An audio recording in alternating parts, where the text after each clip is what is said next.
A major global outage has disrupted some of the world's biggest websites, but most are now back online.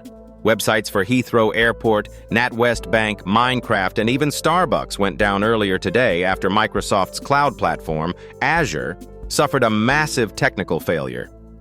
The company says the issue stemmed from a DNS configuration error, disrupting access to thousands of sites connected to its Microsoft 365 and Azure cloud services. For several hours, users reported problems with Outlook, business logins, and corporate websites across the UK, Europe, and the US. By 9 p.m. GMT, Microsoft said the issue was fixed after restoring a prior update. Though experts warn this outage highlights the fragility of the modern internet, which relies heavily on just a few cloud providers: Microsoft, Amazon, and Google.